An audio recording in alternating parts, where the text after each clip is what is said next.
SNS는 인생의 낭비다. 아주 유명한 얘기. 옛날 맨유의 감독이었던 퍼거슨 감독이 했던 얘기인데, SNS 관련해서 늘 구설에 오를 때마다 인용되는 그런 얘기이기도 합니다. 주로 이제 연예인들이나 정치인들이 SNS 관련돼서 이제 늘 구설에 오르곤 하고 하는데, 유독 기업인 중에 이 SNS 관련해서 기사에 상당히 많이 오르내리는 인물이 있는데 바로 정용진이라고 하는 자입니다.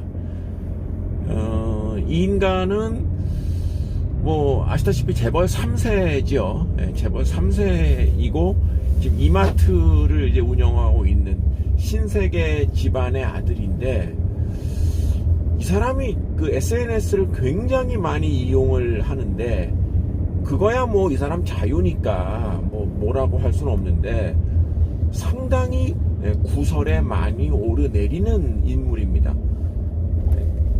요 이제 가장 최근 2, 3일 사이에 나는 뭐 공산당이 싫어요, 뭐 갑자기 이게 뭔 소린가 해서 봤는데, 이거는 정말 좀 중증이다 이런 생각이 듭니다.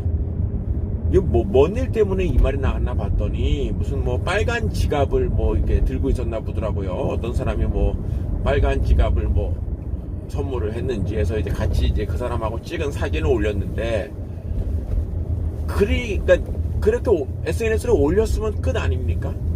근데 이제 아무도 물어보지 않는데 이 정용진 자기 입으로 스스로 이 빨간 지갑에 오해가 있을 것 같아서 말씀드리는데 나는 공산당이 싫어요, 이런 얘기를 한 거죠. 빨간 지갑 들고 있다고 그거를 공산당이라고 연상되는 이런 일은 저 옛날 박정희 유신 정권 시절에나 있었던 일이지, 지금 2021년에 빨간 지갑 들고 있다고 공산당이라는 얘기하는 사람 없습니다. 그런데 이런 얘기를 한다. 그리고 또 여기 또 논란이 일어나니까 답글을 달고 여러 가지 얘기를 하면서, 심지어 무슨 가세연, 가로세로 연구소라고 있죠, 극우 매체인 가세연 이런 것까지도 봐라 이런 얘기를 할 정도면은 말 다 했다 이렇게 얘기를 할 수가 있습니다. 이 또한 개인의 자유니까 이거를 역시 이 또 하나의 개인인 제가 언급하는 것에 대해서도 뭐라 할 것은 없겠습니다만은, 우리 한국 경제, 우리 한국 증시에 대해서 가장 이슈가 되는 그 리스크가 바로 이 재벌 3세 리스크라는 얘기를 여러 번 했는데, 바로 이 재벌 3세 리스크를 가장 전형적으로 보여주는 인간이 정용진이가 아닌가 이렇게 생각을 합니다. 정용진이는 저랑 나이가 동갑이기 때문에 제가 이 인물을 존칭할 필요는 없습니다. 이 재벌 3세 리스크라는 거는 지금 우리나라의 소위 그 대기업 재벌들이 거의 같은 기간에 생겨나서 1세는 이제 사망하고, 이제 어떤 기업은 이제 2세까지 사망해서 이제 3세들이 경영 전반에 나서는 그런 상태인데, 한 10년 정도가 됐습니다.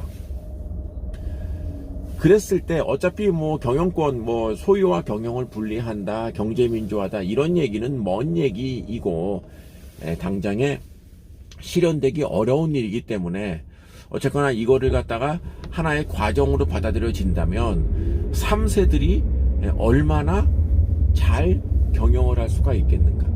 무에서 유를 창조했던 1세, 그리고 그 1세가 온갖 사회적인 비난을 감내하면서 그 기업을 성장시켰고, 그 성장시킨 기업을 물려받은 2세, 그 2세는 1세에 비해서 사회적인 비난의 강도가 절반 이상 줄어든 상태에서 2세가 그 기업을 물려받은, 근데 물려받은 기업 중에 적지 않은 기업이 경영에서 실패하는 사례가 많았었죠.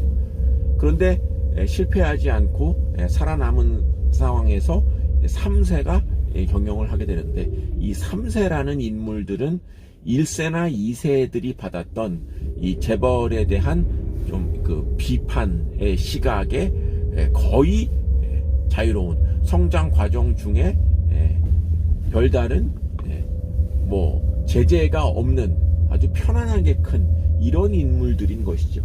그런 인물들이 아까 커진 기업을 상속을 받아서 직접 경영에 참여하는 것, 이 자체만으로도 그 해당 기업에게는 적지 않은 리스크가 될 수 있습니다. 커진 기업을 운영할 정도의 경영 능력이 검증되었느냐, 이 부분에 대해서는 정말 냉정한 판단을 해야 되는 것이고, 이마트를 본다면 그런 생각을 할 수가 있을 것입니다. 지금 신세계그룹은 정용진에게 이마트를, 그리고 그 딸에게는 신세계를 지금 지분을 나누어서 준 상태이고, 지금 정용진이 이마트를 거의 단독으로 경영하는 이런 상황에 있는데, 신세계그룹 전체로 본다면은 공산당이 싫어요, 이런 얘기를 쉽게 한다는 것이 얼마나 무책임한 얘기인가를 어렵지 않게 알 수 있습니다.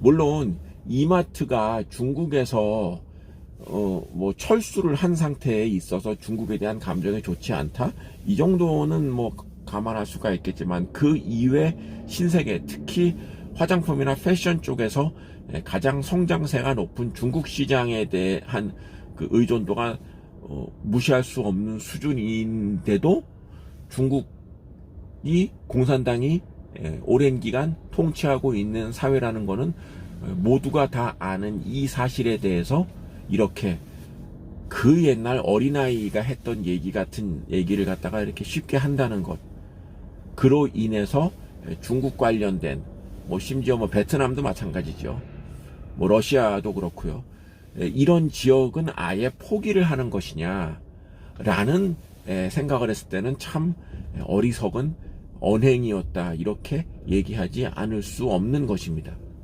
정용진이 이마트를 경영을 하게 되면서 지금 과연 어떤 퍼포먼스를 보이고 있는가를 한번 냉정하게 보면은, 굉장히 언론에는 많이 노출이 됩니다만은, 그리고 이것저것 사업을 많이 벌이고 있다는 것도 이렇게 알 수 있겠습니다만은, 그것이 그 기업의 외형과 이익의 증가를 가져오느냐에 대해서는 사실 갸우뚱한 면이 많습니다.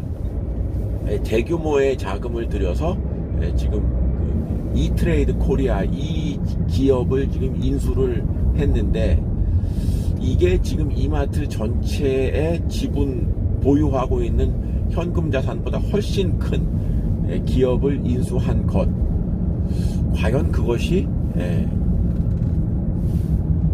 어떠한 결과를 가져오겠는가에 대해서는 현 시점에서는 뭐 판단하기는 이릅니다만은, 빠른 의사결정을 하는 것은 맞습니다만, 그 과정에서 너무 일을 벌리는 게 아닌가, 이런 생각을 하지 않을 수 없는 것이죠. 그럼 이제 조심스럽게 경영을 하는 다른 기업과는 달리 굉장히 적극적인 활동을 하는 것은 맞는데, 냉정하게 이마트의 매출과 이익 추이 이렇게 지금 보시면은 그렇게 눈에 띄지 않는다는 것을 알 수가 있고, 가장 최근인 2021년 3분기 이마트의 실적은 예상치를 하회한 그런 부진한 실적을 보였고, 주가도 최근에 약세를 보이고 있는 이런 상황인 것이죠.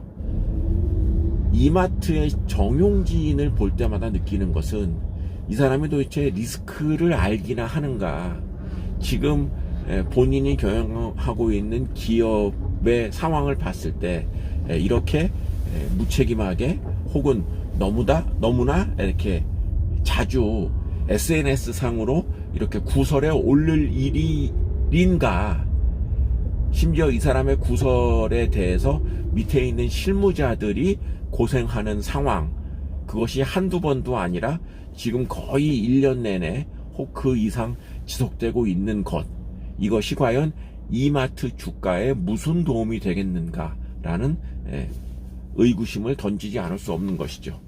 그리고 투자자 입장에서 보면은, 이 정용진이 계속 이렇게 SNS에 글 올리고 좀 이상한 글 올리는 이 좀 기행을 감안했을 때, 이마트에 대한 투자는 하지 않는 것이 리스크를 줄일 수 있는 방법이다, 이렇게 생각을 합니다. 특히 이러한 구설에 대해서 본인 스스로가 전혀 리스크를 생각하지 않는 이러한 좀 철부지 같은 행동 우려스럽고 개탄스럽다, 이렇게 말씀을 드립니다. 많은 분들이 미국 주식, 중국 주식 등 해외 주식에 지금 투자하고 있는 상황입니다.